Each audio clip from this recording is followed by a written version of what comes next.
Well, this is the scene here in Melbourne.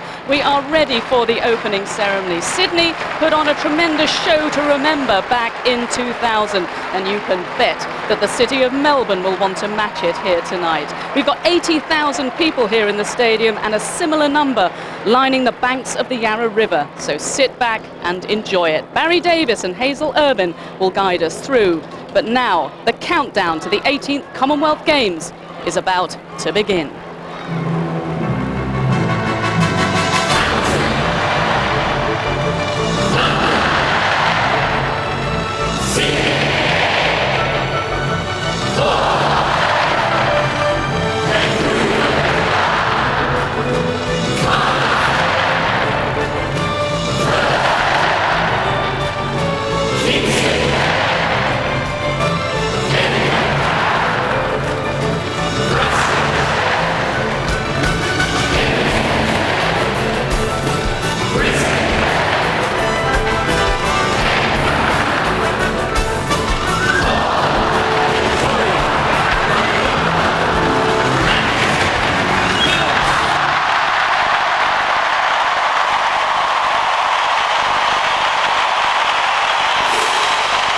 From the Melbourne cricket ground out towards the Yarra River, alive with boats,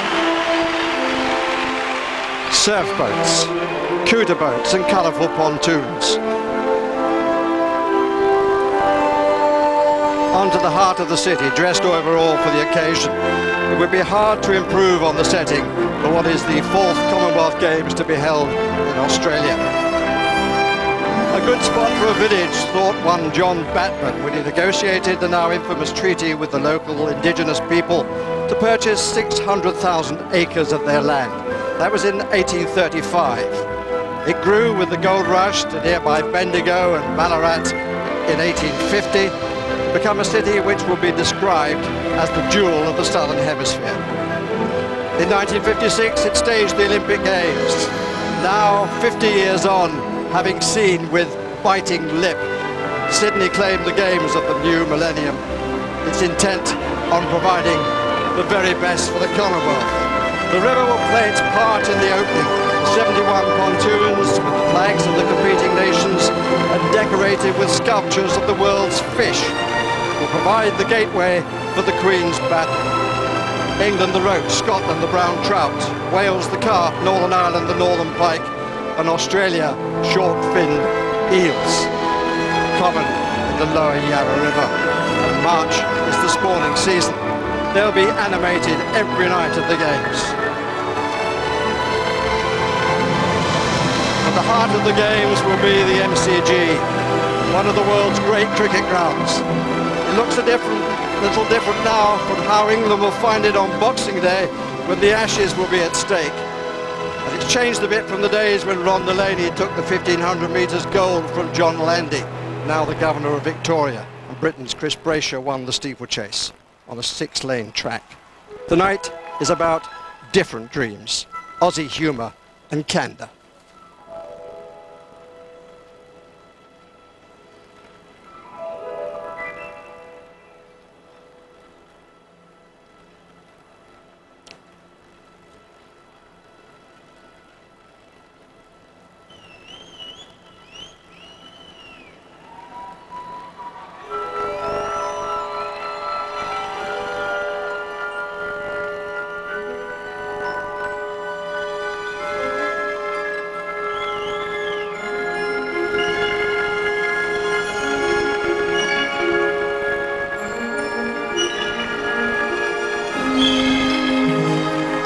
And here comes our tram, number 36, I think.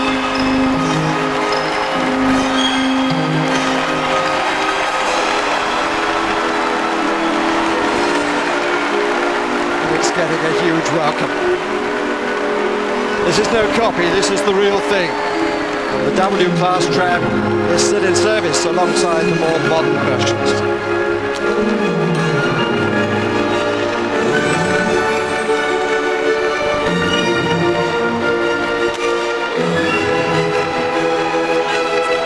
Flashing lights all around the MCG.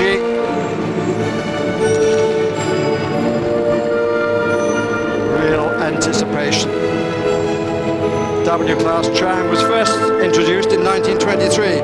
This one is circa 1938, the last year of the series.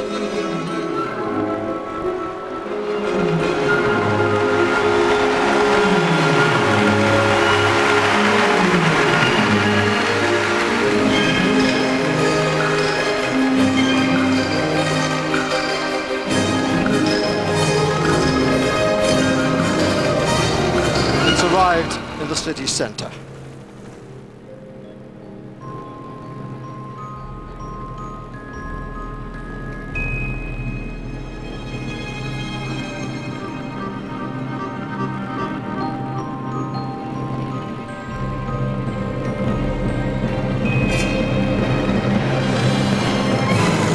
And it disgorges its multifaceted passengers into the grid system of the city's central business district.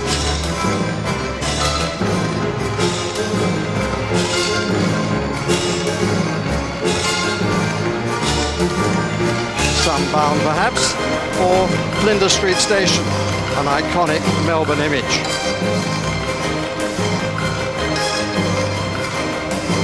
Others for a little socialising to the relatively new Federation Square.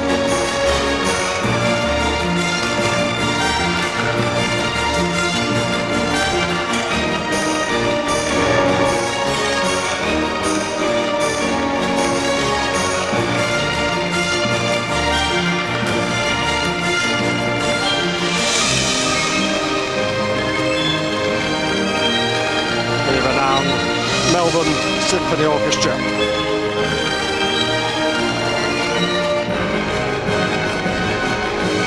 Here are the conductors, and as you can see, they will have a dual role to play.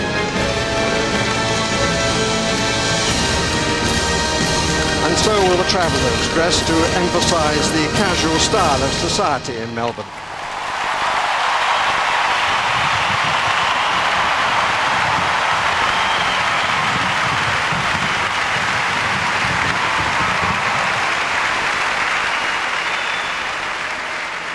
Ladies and gentlemen, welcome to the City of Melbourne and the 18th Commonwealth Games.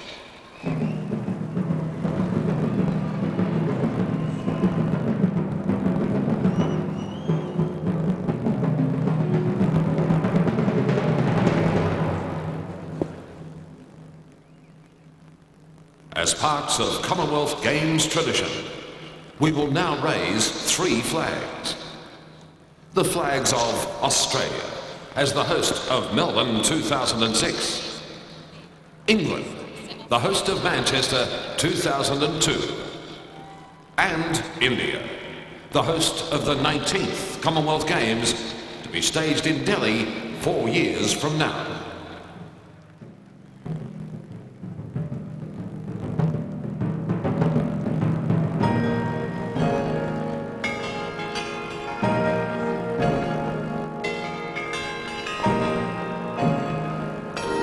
Flag of St. George, the national emblem, dating from the 13th century, worn by the soldiers on the Crusades, the Australian flag, the Union Jack in the upper hoist quadrant, the Southern Cross in the 2nd and 4th. A constellation of significance as a navigational feature. The Indian flag from independence in 1947, the spinning wheel symbolising Gandhi's call for greater economic self-sufficiency. They're not doing badly. Ladies and gentlemen, to host formal proceedings tonight, please welcome Mr. Ronald Walker, Chairman of the Melbourne 2006 Commonwealth Games Corporation. The Honourable Michael Fenner, President of the Commonwealth Games Federation. His Royal Highness, the Prince Edward, Vice Patron of the Commonwealth Games Federation. The Honourable Steve Braggs, Premier of Victoria. And the Honourable John Howard, Prime Minister of Australia.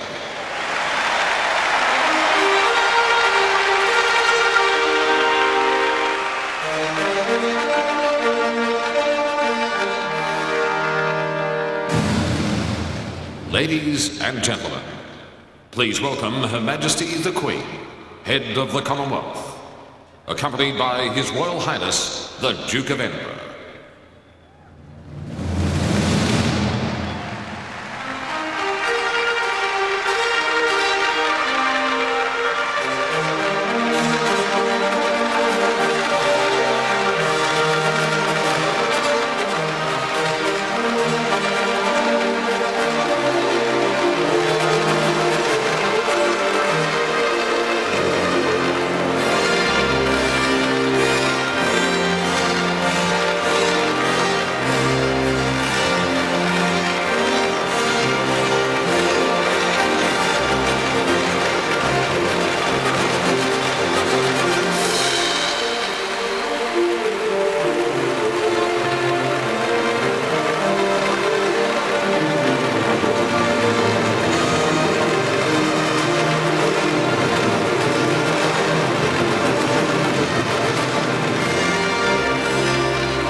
Greeted first by the Prime Minister,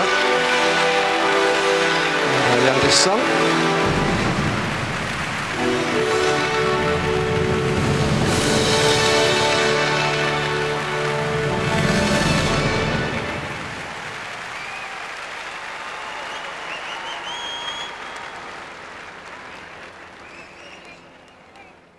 Ladies and gentlemen, please stand for the Australian National Anthem.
Music composed by Scottish-born schoolteacher Peter Dodds McCormick.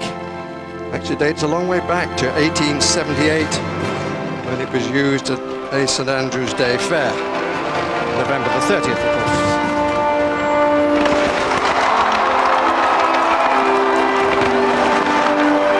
Dramatic pictures down the Yarra River.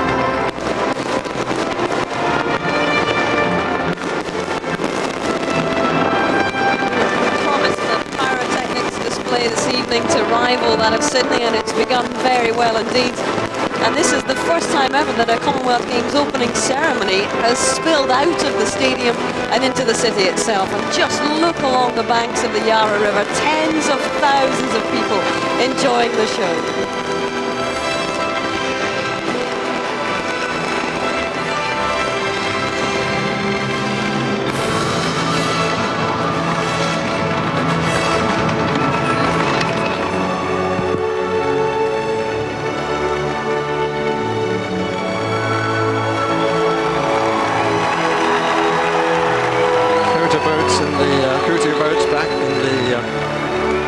Ground. And in front of them are the surf boats. And in the surf boats, carriers of the flags of the previous 17 Commonwealth Games.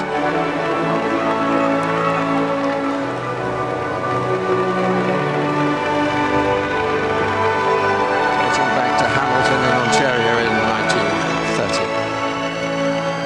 Australia now matching Canada, being the host on 4 occasions.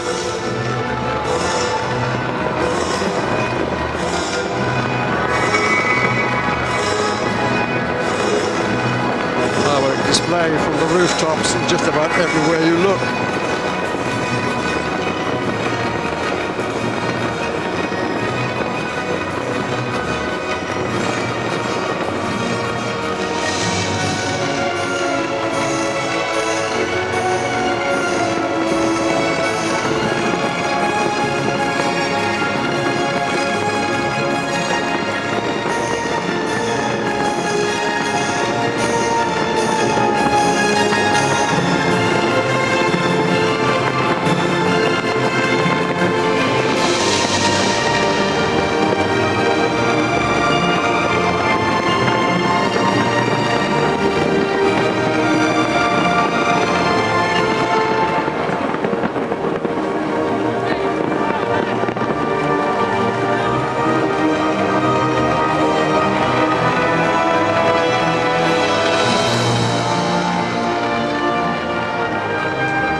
Australian elite athletes.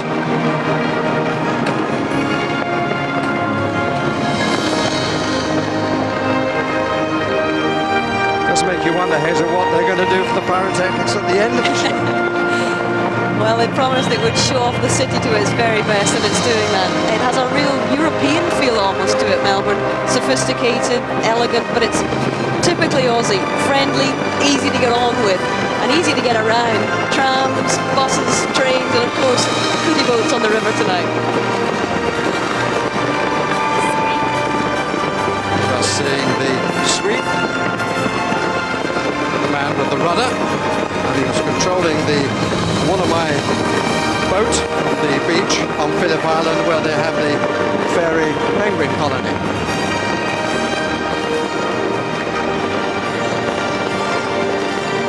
There'll be no early nights in this city tonight, that's for sure. It's a stunning sight, it really is. There was so much secrecy before the start of this ceremony. In fact, there was a bit of a row went on about how much one was supposed to see beforehand. But I'm glad they've kept the best till now.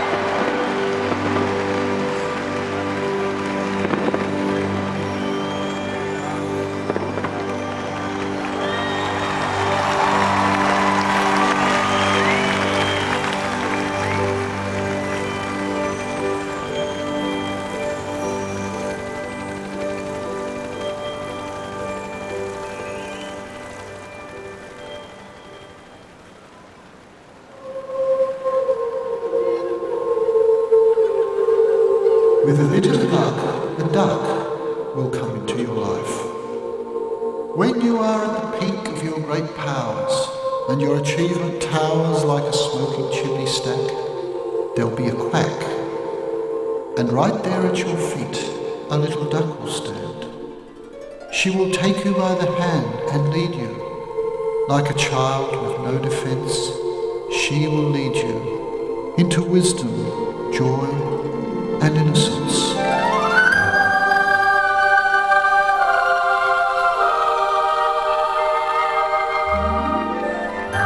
Lead me into wisdom, joy, and innocence. The words of Michael Leunig, one of Australia's best love artists. Frequently he uses the humble duck in his paintings, poems and cartoons.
The passing flock of large birds has a disturbing effect on the duck.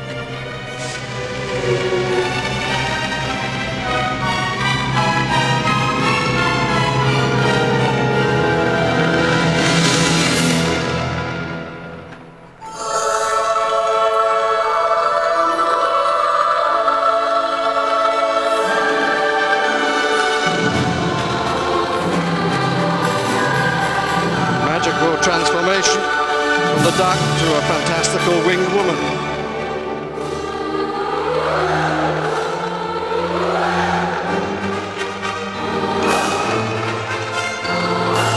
She encourages the boy with his skateboard to follow her.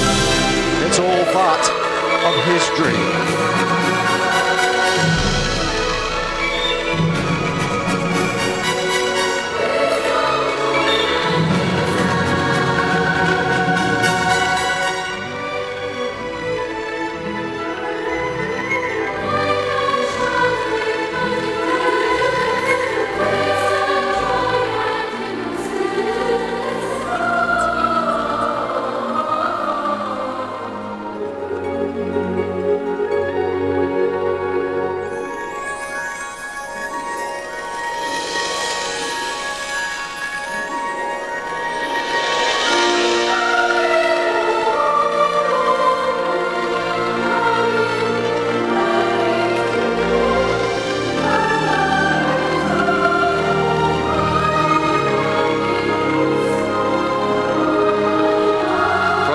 The spire has grown, loosely similar to that of the Melbourne Arts Centre. But as this is a figment of the boy's imagination, it resembles discarded objects he might have found at an attic or a garage.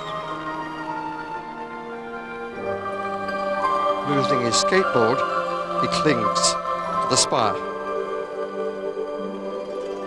and becomes the onlooker of some mad, not to say hysterical attempts to rescue him.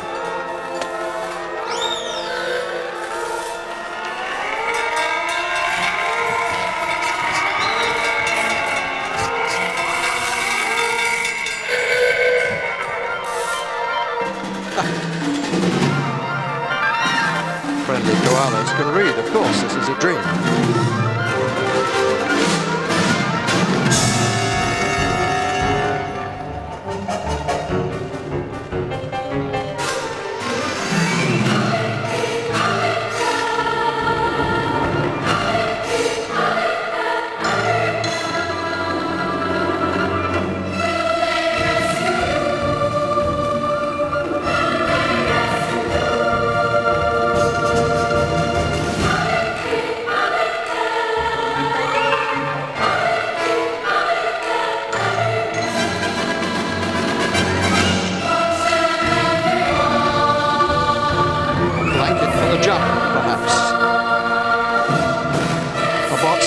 trouble.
Favourite shoe of the Australians, the thong.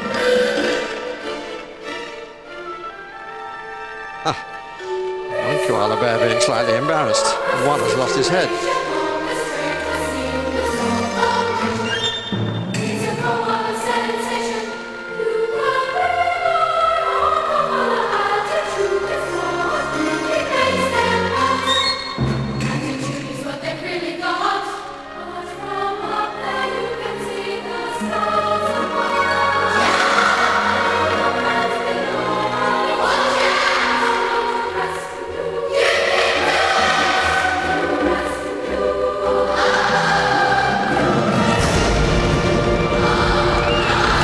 Change in the weather here in the dream, but all too true in real life. Melbourne is famous for delivering 4 seasons in a day.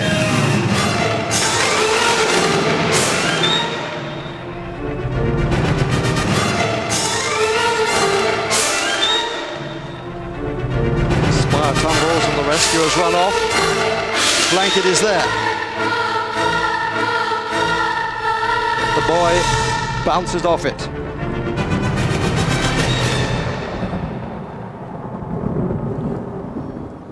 The wind has now taken it away. The boy tumbles into the void.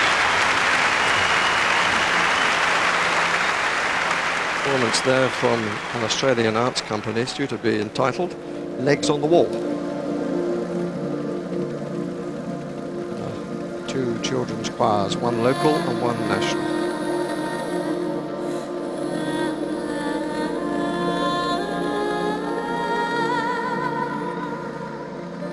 A young woman appears on a bark canoe, the traditional craft of the indigenous people.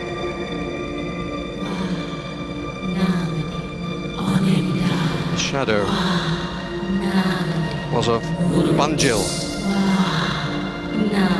supreme god in Aboriginal law, appearing as an eagle. The bow of the canoe is a glowing source of light. The song is one of welcome between different tribes.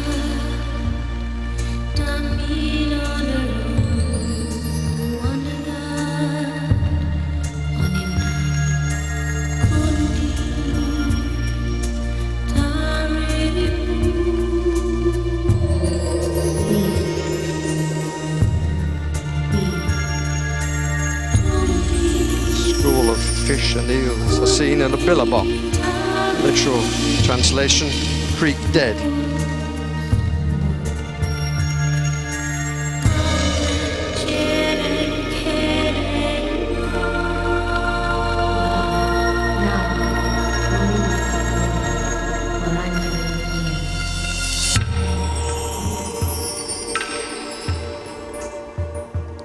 The boy is fished to safety by the woman's canoe pole.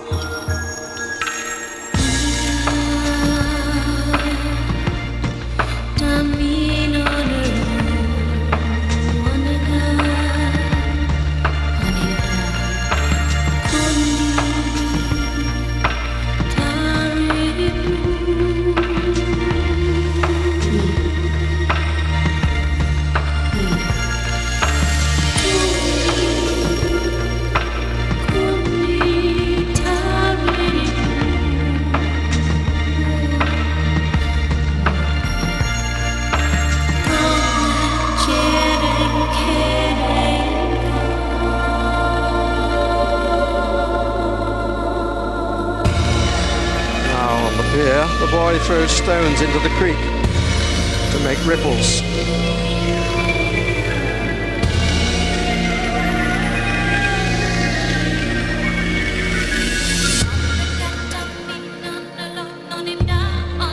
And the billabong disappears from the stage, and elders appear from different language communities across Victoria as the Bunjil flies past again. There are 37 different groups in the state. These cloaks they're wearing are possum skin cloaks. The insides tell the story of their groups, maps of local landscapes, and give a visual record of cultural stories and memorable events.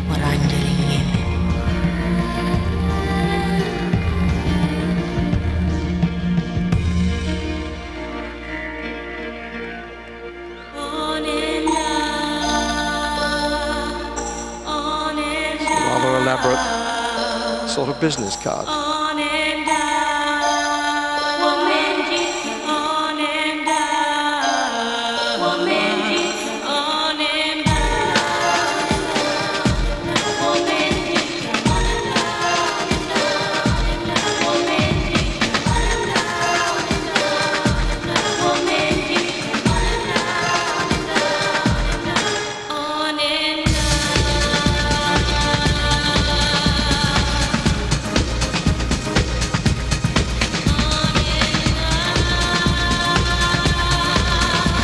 Other members of Victoria's indigenous communities enter, some of them carrying illuminated orbs.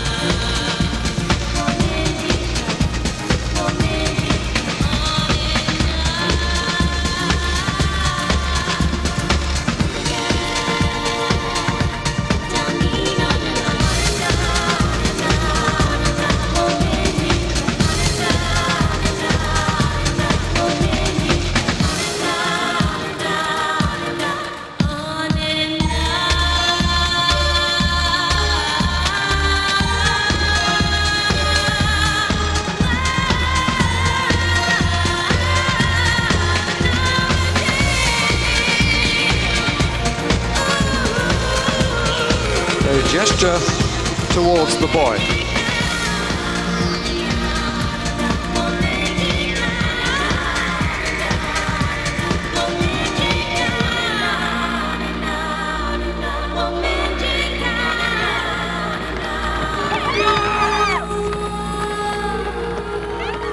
And pass to him the light, the gift of knowledge.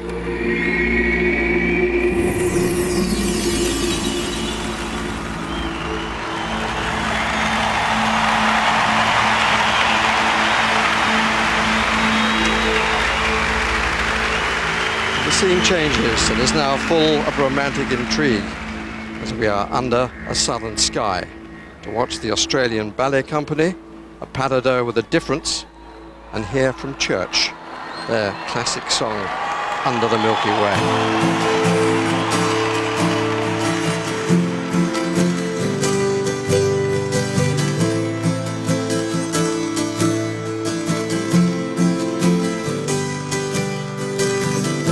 Sometimes when this place gets kind of empty, the sound of their breath fades with their light. I think about the loveless fascination under the Milky Way tonight. Raise the curtain up in Melbourne. Raise the curtain up, alright.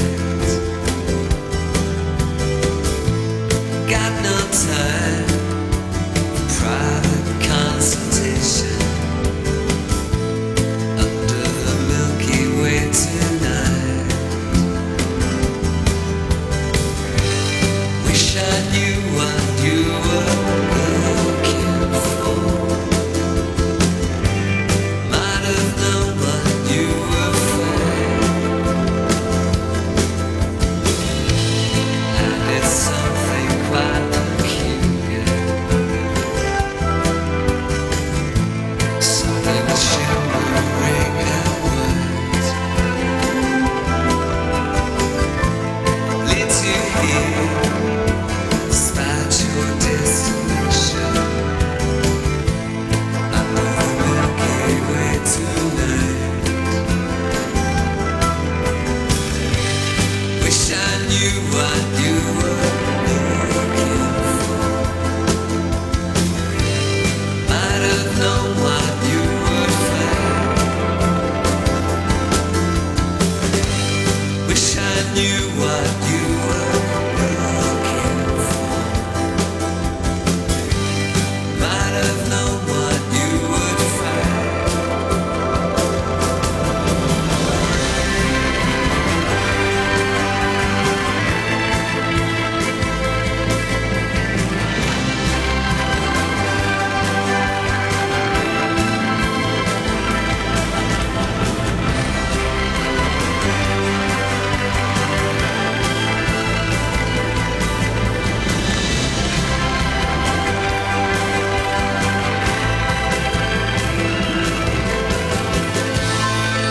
It's something quite peculiar, something shimmering and white leads you here, despite your destination. Under the Milky Way tonight. Wish I knew what you were looking for. Might have known what you would find. Wish I knew what you were looking for. Might have known what you would find. Under the Milky Way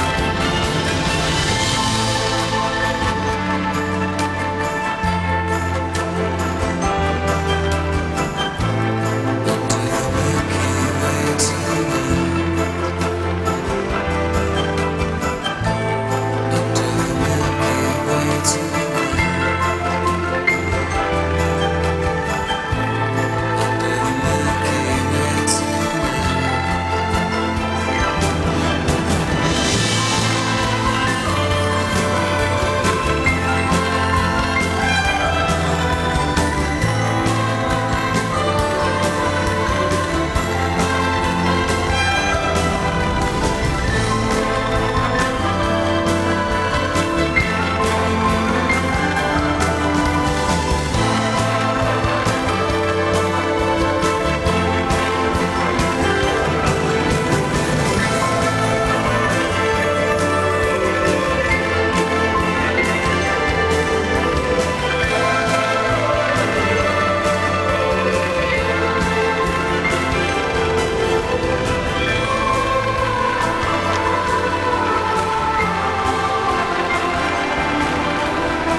At the end, a spiral pathway of stars has been laid.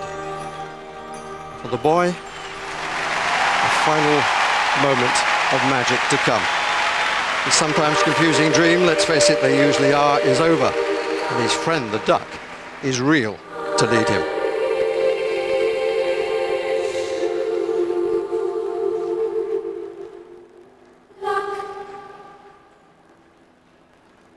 Boy played by 12-year-old Sean Whitford.